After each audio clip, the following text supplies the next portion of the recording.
Paper was like gold in medieval times.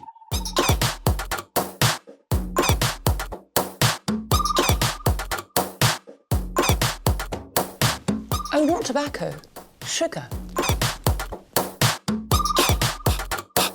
That everything we thought we knew about the world might turn out to be completely wrong.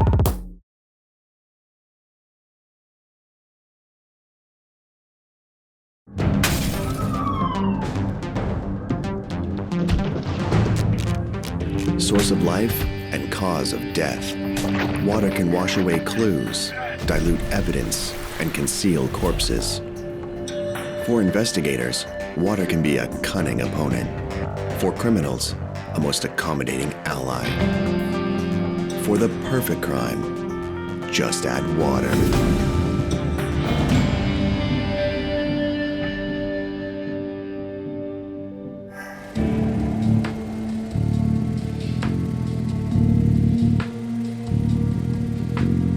April 21st, 1999. A day that will be unlike any other for the small community of Lamont Bay.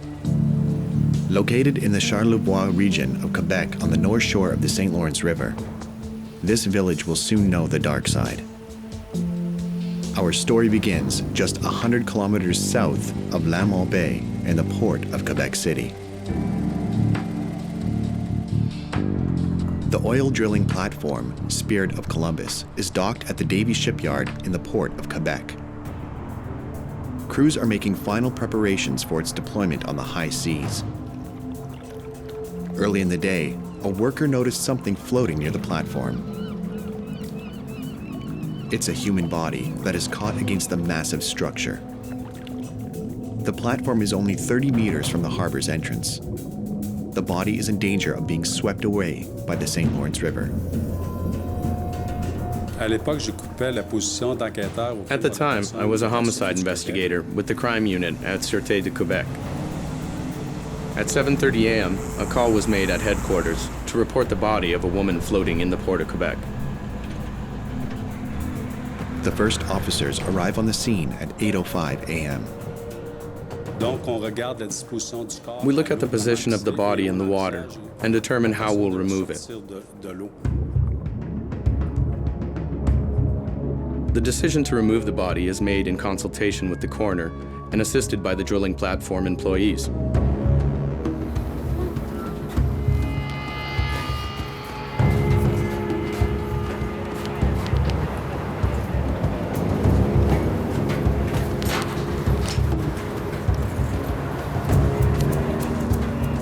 Once the body is taken out of the water, it is brought onto the dock and examined more closely. Forensics technician André Carigny photographs the body and the immediate scene.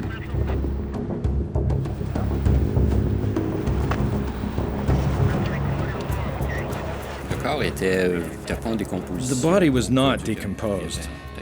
We could say that it had been in the water for perhaps 24 hours. From what we could see at first glance, there was nothing specific apart from some bruising. But there was nothing to say that the body had been in the water any longer than that. Once the photography of the scene is completed, a preliminary examination of the body is conducted. We realize that this is a woman in her 50s.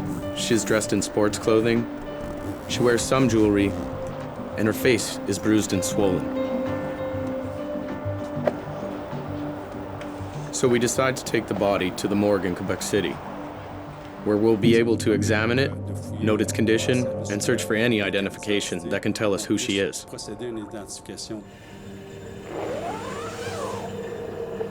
Once at the morgue, the coroner and Carigny conduct a detailed examination, taking care not to contaminate the remains in any way. André Carigny examines the body and discovers some jewelry, like a watch, rings, and a Mazda keychain that comes from the Charlevoix dealership in Bay St. Paul. All there is to identify this woman is a set of keys. This simple piece of evidence alone, however, is enough to get the Quebec police investigators started on the Police Information Center of Quebec database.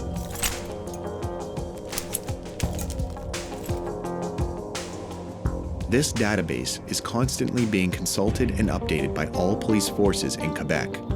Thousands of pieces of information are recorded each day, from a simple violation or missing persons to the most violent murders. I ask our analyst, Daniel Hamel, to verify whether there are any matches in our system fitting the description of the person found, including her clothing, size, or facial appearance. Anything that would tie the body found in the port of Quebec to any of the missing persons listed in our system.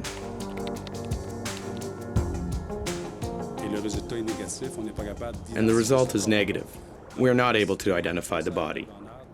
So in consultation with the coroner, we decide to send the body to the morgue in Montreal for an autopsy to be conducted the following day. Montreal, April 22nd. The autopsy reveals an astonishing fact.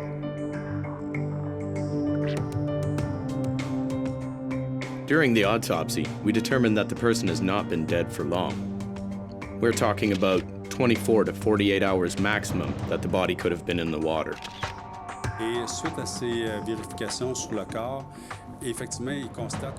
During the examination of the remains, the pathologist finds several bruises on the body, which indicates the victim was beaten before her death. As a result, the cause of death was determined to be strangulation. There are some obvious signs of breakage in the vertebrae and bones of the esophagus. So now we are definitely looking at a murder, and the victim is still unidentified.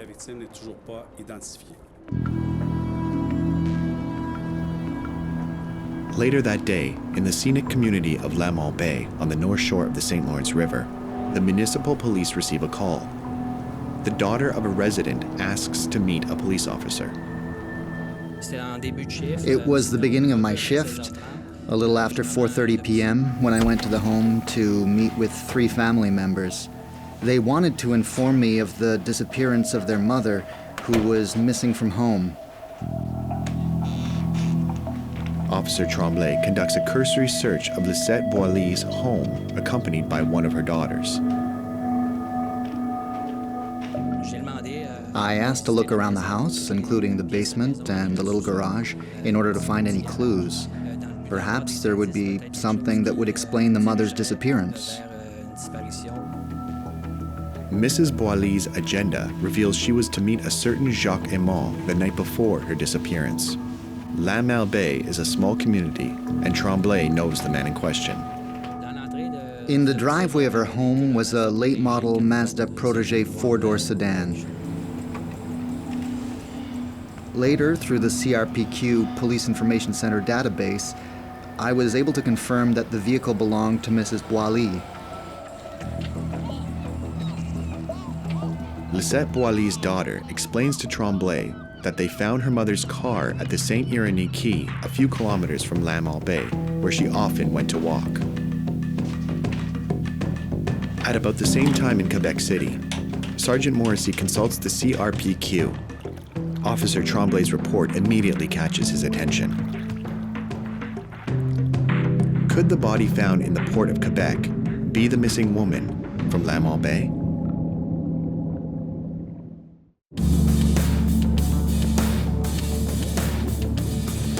On the morning of April 21st, 1999, a group of workers found a woman dead in the port of Quebec. The Sûreté de Québec officers find no identification on the victim's body. The autopsy reveals she had been strangled. The day after this discovery, a woman, Lisette Boilly, has been reported missing by her family from Lamont Bay, a small community in northern Quebec. Because of information found in Mrs. Boilly's agenda, Louis Tremblay is looking for Jacques Aimant, a person well known in the community of Lamont Bay. Mr. Jacques Aimant, a resident of Charlevoix, late 30s, early 40s. He was a day laborer. He was known to us for what may be termed minor issues. Small cases of fraud and squabbles with neighbors and family. Still looking for a missing person, Tremblay thinks that Aimant is probably the last person to have met Lisette Boilly the evening of April 20th. I was patrolling the town. I saw Jacques Aimant sitting in his vehicle. He was on Saint-Étienne Street, facing the river. He was using binoculars to scan the bay. When I pulled up in my car on his left, he instinctively turned and quickly put the binoculars down.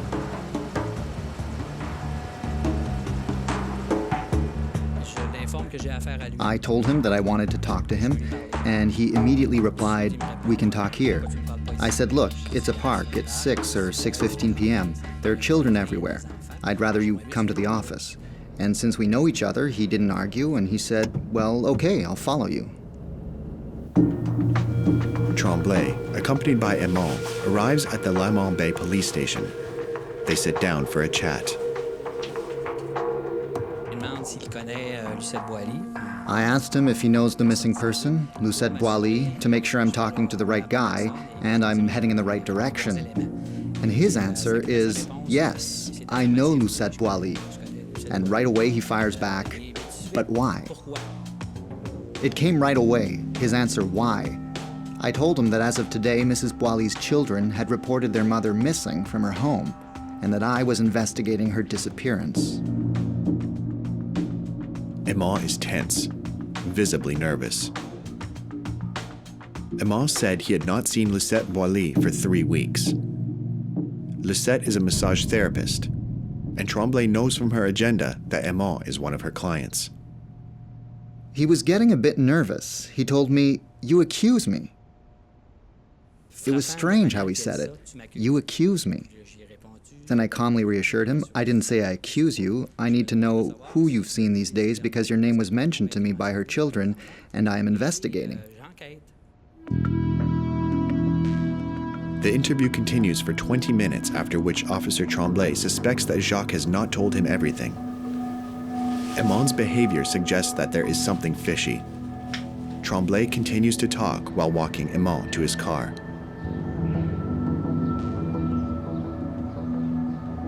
It's April 22nd, and he's wearing only a shirt and jeans. He's sweaty and out of breath. I asked him, "Why are you in that state?" And he replied, "It's because of the stairs." And then, right away, he says, "You're getting on my nerves." Despite the cool, early spring weather, Aimant is bathed in sweat. But I thought he had changed his behavior too fast. His body language changed. He was sweating profusely at 6 or 6:15, and he's not dressed appropriately. It's not that hot in Charlevoix on April 22nd. Shortly before the end of his shift, Tremblay receives a call from an officer from Sûreté de Québec District Headquarters in Quebec City. After consulting the Police Information Center of Quebec database, it seems there's a resemblance between two cases.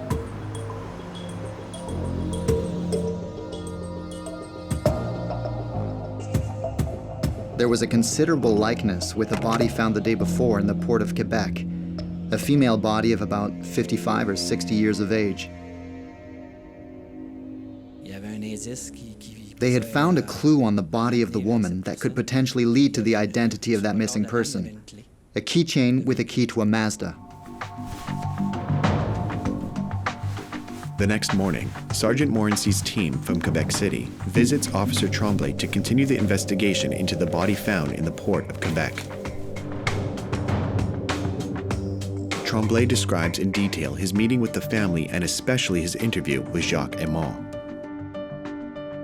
After the briefing, Officer Tremblay takes the investigators from the Sûreté de Québec to meet the Boilly family. Morency wants to know if the body found in Quebec City is that of Lucette Boilly.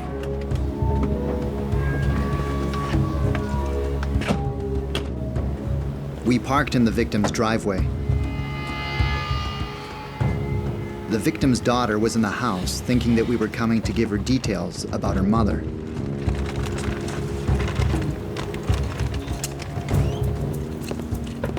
We walked around looking at the vehicle and saw it was from Charlevoix Mazda.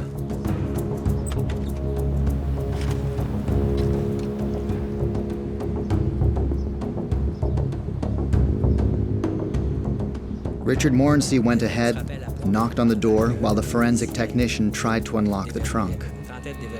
The technician took the key, inserted it in the keyhole, turned it, and the trunk unlocked. As soon as the trunk opened, we knew we were definitely looking at a homicide. 100%.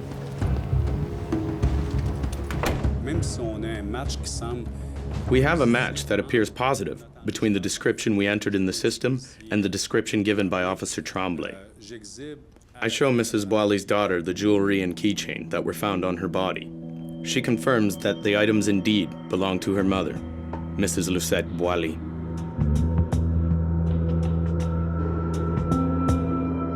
Interviews with the family confirm Lucette Boilly did have an appointment with Jacques Aymon the night she disappeared.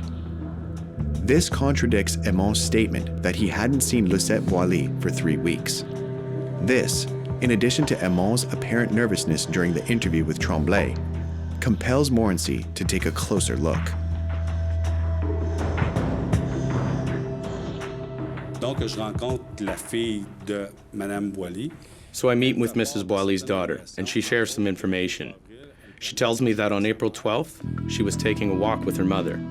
And it was at this time her mother told her that recently a person she knew had given her an envelope that supposedly contained cash, worth at least $35,000. And why would Jacques Aymon give her this money? He told her that he had inherited this money, and it was causing problems in his relationship because his wife spends too much. And if she could help him with his problems, she would benefit from it. But he had told Mrs. Boilly not to open the envelope right away, but to wait for the next appointment.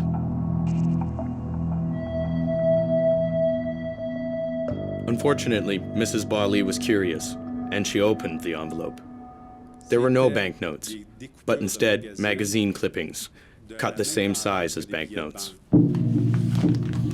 This story of an inheritance and an envelope full of fake banknotes does not satisfy the investigators. Sergeant Morency has only the statements from the victim's daughter as an explanation, but the idea of fraud begins to take shape.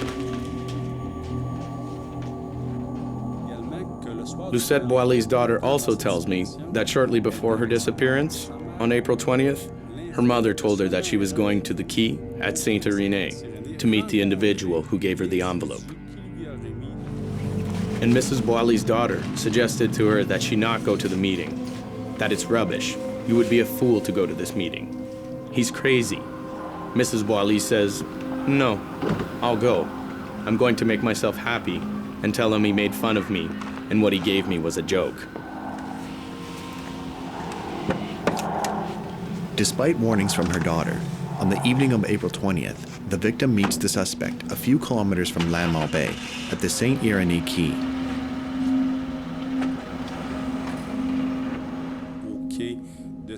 We go to the quay at Saint-Irénée to talk to the neighbors who live close by. We're looking to identify any individuals who might have seen either Mrs. Boilly, Mr. Aymon, or their vehicles near the quay on April 20th. And we meet a resident whose home faces the quay, and she tells us that on that evening, she saw a car arrive at the quay, and shortly afterwards, another vehicle parked alongside it. The driver of one vehicle got into the passenger side of the other vehicle, and they drove away. She noted one particular fact, that the person who got into the passenger side of the other vehicle was wearing a yellow raincoat. And we know that her daughter confirmed that her mother had a yellow coat. The accumulation of facts in this investigation leads police to start considering Jacques Aymon as their prime suspect. Our concern is losing evidence that could be found in the suspect's vehicle.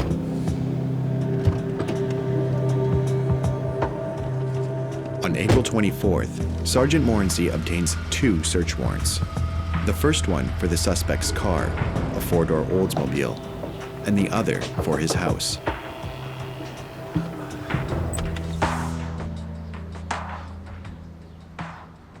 So on April 25th, after searching Mr. Aymon's home, they seize his vehicle and take it to the Sûreté de Québec in La Malbaie, while the suspect is taken to headquarters in Quebec City for questioning.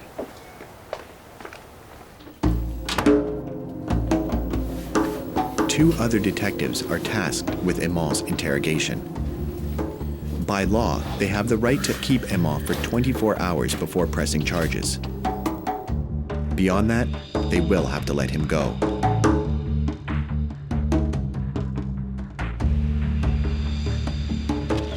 Meanwhile, forensic technician André Carani begins examining Aimant's car at La Malbaie's SQ detachment. We're looking for the relationship with the victim. Are there specific marks within the vehicle that can place her in this vehicle?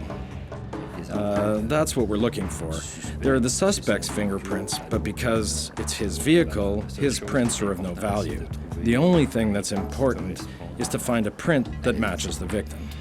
In this case, the vehicle had been dusted with black powder to search for fingerprints, or better yet, marks or traces of blood. While Carani examines the vehicle, Aimant is subjected to intense questioning at the SQ headquarters in Quebec City. The interview with the suspect began around lunchtime. 3.5 hours later, we did what we call an alternation. That's to say that my partner took my place and I went into the control room to continue to monitor the progress of the interview. My partner worked with the individual for about an hour and a half.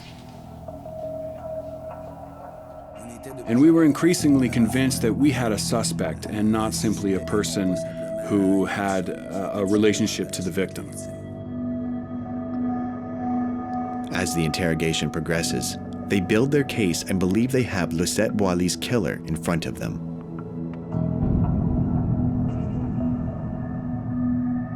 When the questions were very, very incriminating, he refused to answer and finally asked to speak with a lawyer, which we granted. We ended the interview, and he was moved into a room where he was allowed to have a confidential conversation with his attorney. Subsequently, he was brought back into the room and the interrogation continued.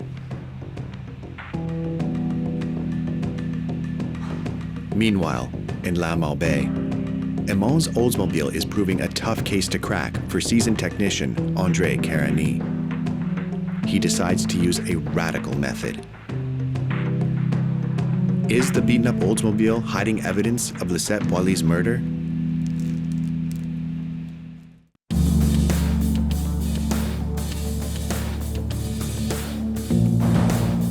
On April 21st, 1999, shipyard workers find the dead body of Lucette Boilly in the port of Quebec. The autopsy reveals that she had been strangled. An acquaintance, Jacques Aimant, is the prime suspect. Investigators believe they have found their man. What remains to be found is the evidence to incriminate him.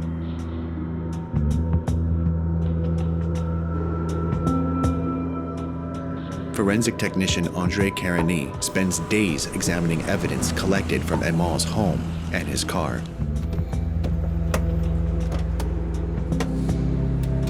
In fact, more than 100 different items have been collected, and all are subjected to systematic analysis.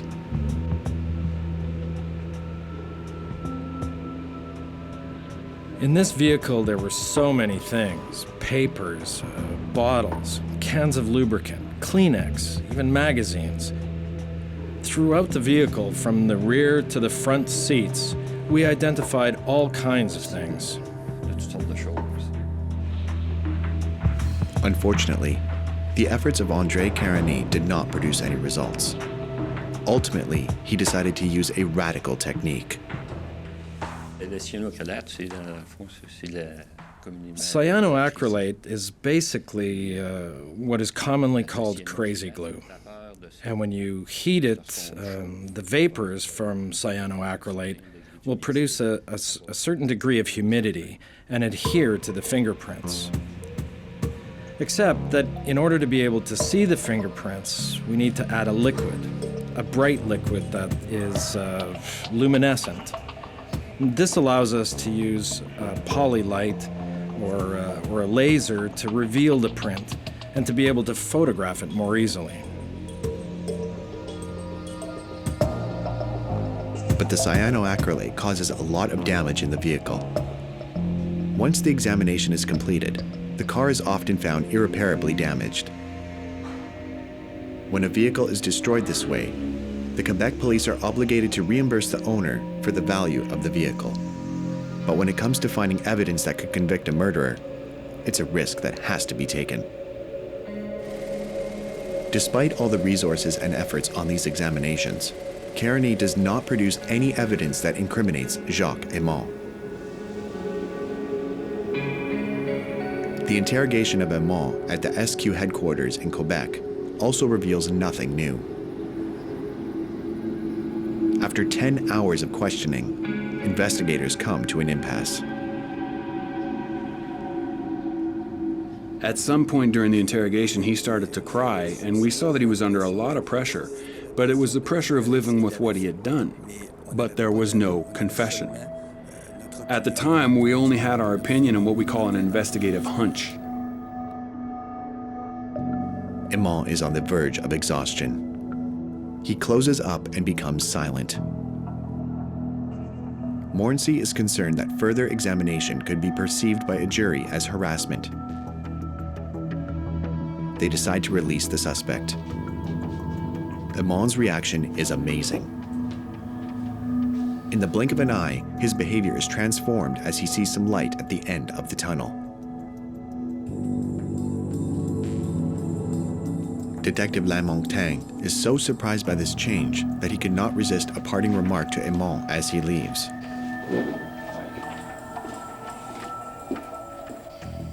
He was clearly advised that we knew he was involved in the victim's death and that we had respected his rights, but now we would continue our investigation and we would certainly see him again.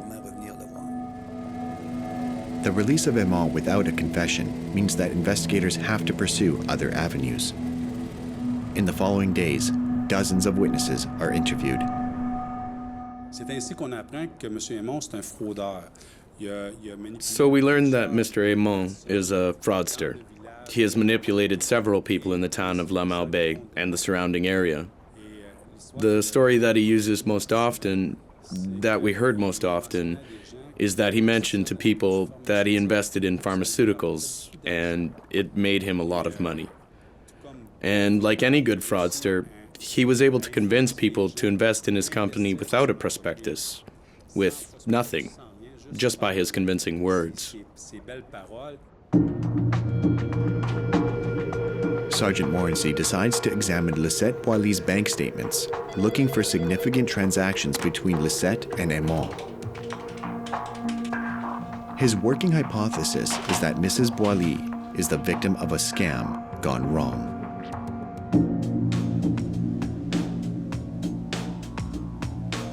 We found two other witnesses who also mentioned that they had invested a certain sum of money in a fake pharmaceutical company on the advice of Jacques Aymon. Months passed, and then at some point, one of these people met Jacques Aymon and said, "Listen, I want you to give me my money back." And Jacques Aymon was angry at this individual. He grabbed him by the throat and said, "Don't speak to me ever again about that money." And we know from the pathologist that Mrs. Boilly was forcibly strangled. Aymon's tactics work. Fearing reprisals, the two men kiss their investments goodbye. Morency decides to investigate another hypothesis that could explain the discovery of the body in the port of Quebec. He thinks that maybe Aymon killed Boilly near La Malbaie and threw the body into the St. Lawrence River, and the currents carried the body to Quebec City. For expert advice, Morency calls on the Canadian Coast Guard based in Quebec City. Hubert Desgagnés at the Marine Rescue Center is responsible for assisting the SQ in this query. The answer was obvious. It was impossible, because the current in the river is always strongest as it gets to its mouth. Even when there are tides in the area, the current does not go back upstream as far as it goes downstream towards the mouth.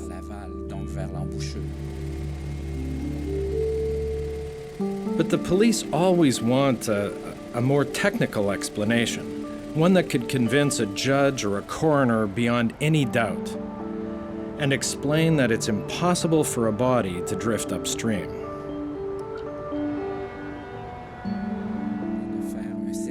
And we were asked to create a scenario to assess drift and where the body would have been thrown into the river in order to end up where it was discovered. The Canadian Coast Guard uses CANSARB software that takes advantage of multiple databases to project the drift of an object in a body of water.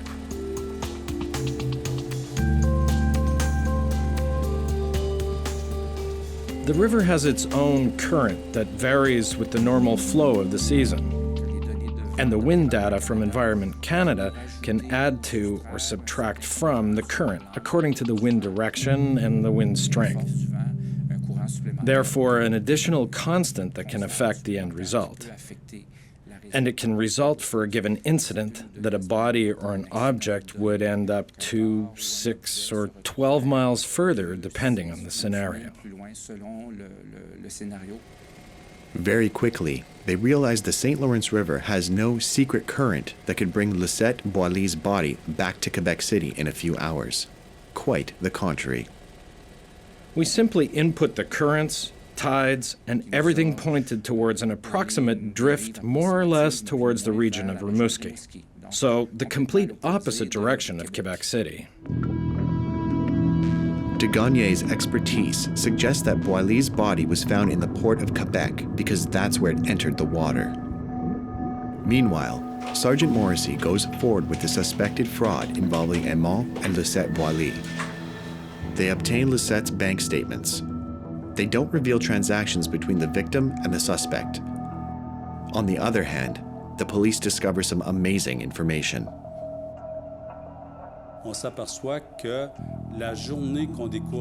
We noticed that the same day we discovered the body of the victim in the port of Quebec, that there were 3 transactions completed using the victim's ATM card. The first transaction at around 8 in the morning at the restaurant Le Petit Régal in Bay St. Paul, and then 2 ATM cash withdrawals at the National Bank in Beaupré.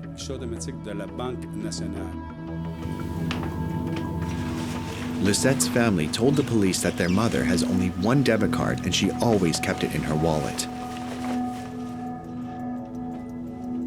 An interesting note is that Mrs. Boilly wrote down her debit card's PIN number on a piece of paper that she left in her purse with her ATM card.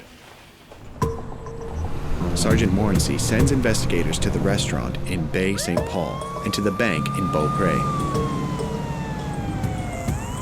This is finally a solid clue that could lead directly to the killer. So we headed to the restaurant, Le Petit Régal in Bay St. Paul, to try to identify regular customers. We met with several of the customers, and they tell us that, yes, that morning they saw a couple arrive who are not the usual breakfast customers. They described the man in question as tall, stocky, with a 4-door Oldsmobile, and he also had a lady that accompanied him. This is confirmed by several customers. The police are using a photo of Aimant to show customers at the Petit Régal. The picture was taken during a prior arrest for domestic violence in Lamont Bay.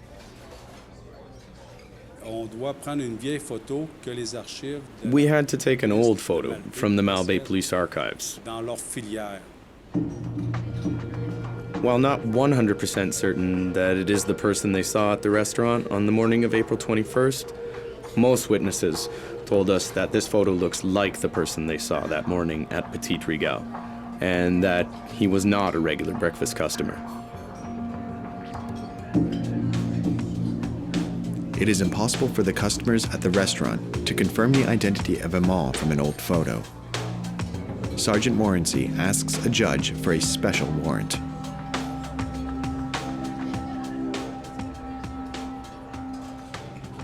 I met with the prosecuting attorney to obtain warrants requiring the suspect and his wife to come to the police station to have their photos taken.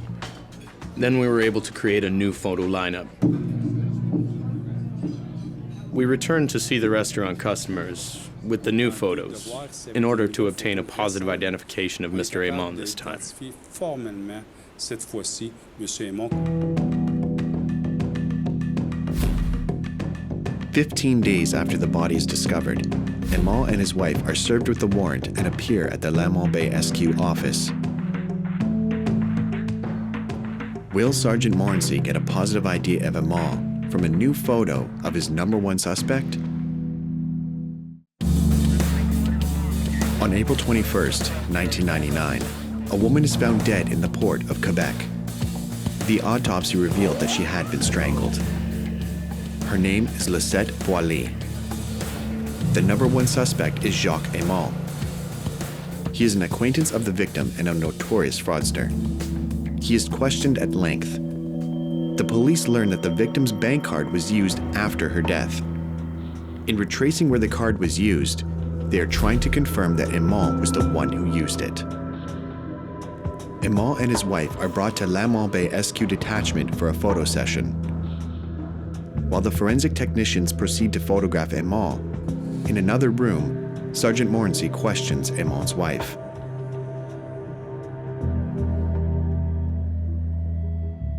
Did she remember what she had done with her husband on April 21st? She said yes. She said, April 21st, I went with Jacques. We left very early in the morning. We headed to Bay St. Paul. We stopped at the restaurant Le Petit Régal for breakfast, and it was Jacques who paid the bill. Then she says they were headed to Beaupré, where they stopped in a small shopping center, and her husband told her he had to make a phone call.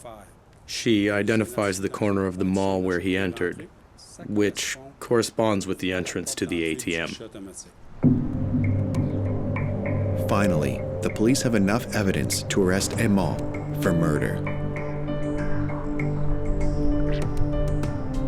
Once again, investigators interrogate Aymon at the SQ headquarters. They tell him about the statements made by his wife.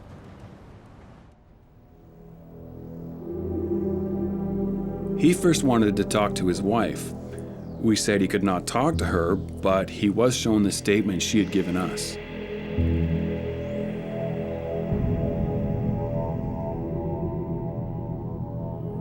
After he learned of this statement, he knelt down in the interview room and then he asked for forgiveness. And he asked to see a priest. We explained that it was not procedure, and then he quietly confessed. The suspect gave us a version of the events in which he confirmed what we already thought. That is to say, he was directly involved in the death of the victim, the crime had occurred in the Lamont Bay region, and that afterward he had transported the body to Quebec City, where he had thrown it in the old port. Following Aymon's confession, Sergeant Morency accompanies him for a show and tell, a common procedure in the case of confessions. They retrace the journey between the murder scene and the port of Quebec. First, they go to Cap aux Oies, a few miles from Lamont Bay, where Aymon admits to strangling Lisette Boily. Nous arrêtons dans un premier temps au provisoire de Beaupré. First, we stop at a convenience store in Beaupré, which is where Jacques Aymon says he threw the victim's yellow coat and her purse into the garbage. Et sa bourse dans un conteneur. Then we head to the beach at Cap aux Oies. And then Jacques Aymon identifies the place where he says he fell with Lisette Boily.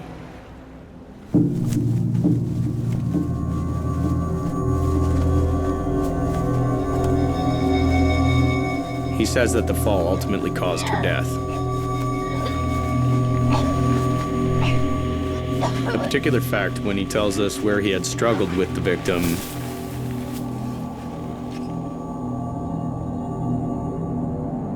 Jacques Aymon becomes ill and vomits at the exact place where he says he killed Lisette Boily.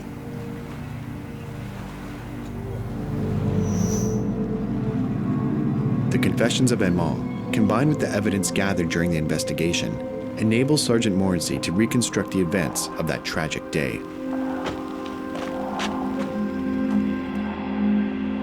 Then he says he parked his car.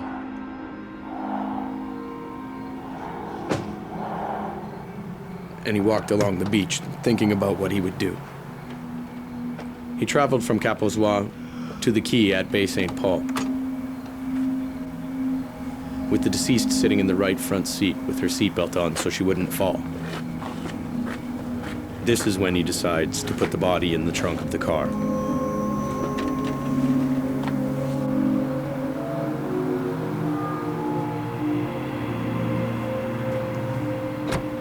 So he leaves the quay at Baie St. Paul with the body in the trunk and heads for Quebec City.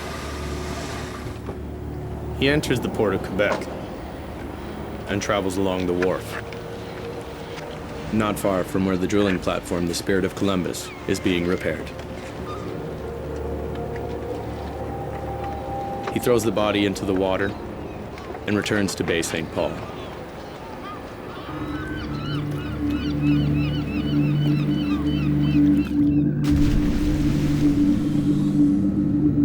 With Amon's confession, the police have been able to trace with reasonable accuracy his comings and goings after he got rid of the body.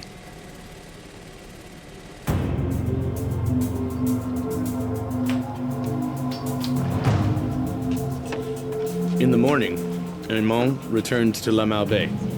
He completely washed out his car at 6 in the morning. So he vacuumed the car and washed it inside and out. So we went to see the neighbors to ask if they had seen Jacques Aymon clean his vehicle that morning. But there was no one who saw Jacques Aymon clean his car at that time. It may also explain why there was no evidence in the car when we did our search, because Jacques Aymon took care to clean the evidence out of his car. De tout nettoyer son véhicule. After a restless night, Amon returns to Quebec for breakfast and a shopping trip with his wife. That's when he uses the bank card, which in the end leads to his conviction. The trial begins and Amon is charged with first-degree murder. He is convicted and receives a life sentence with eligibility for parole after 12 years. But Amon's lawyer claims that the confessions from him and his wife were obtained illegally. Amon is released on bail while the case is appealed. Could a legality see Amon escape his punishment?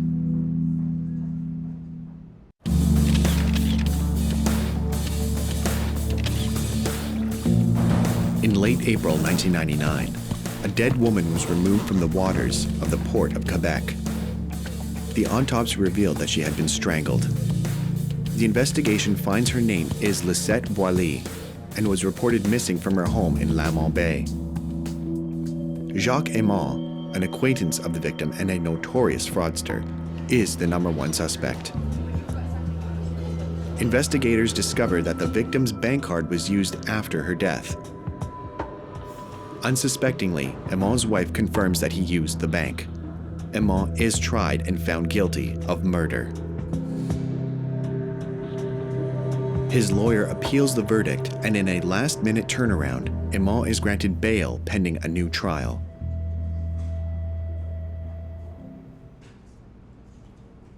Amon breached his parole by committing a petty crime. This time, the sentence facing Amon is 25 years in prison.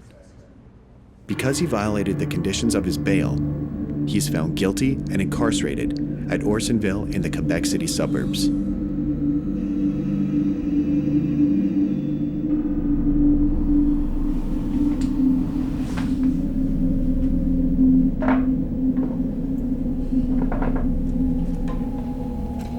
Consumed by the thought that he will spend the rest of his life behind bars, on October 30th, 2000, Jacques Aymon hangs himself in his cell.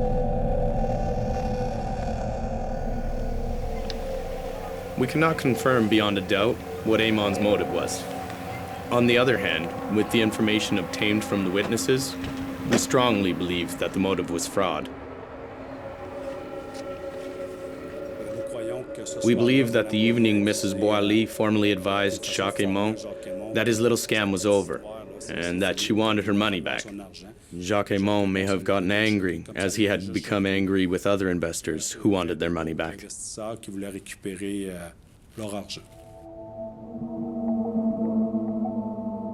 When he threw the lifeless body of Lisette Boilly into the port of Quebec, Jacques Aimant believed the mighty St. Lawrence River would carry his victim out to sea. The currents and tides would be the perfect accomplice. He trusted that water would keep his murderous secret forever. But Jacques Aimant was dead wrong.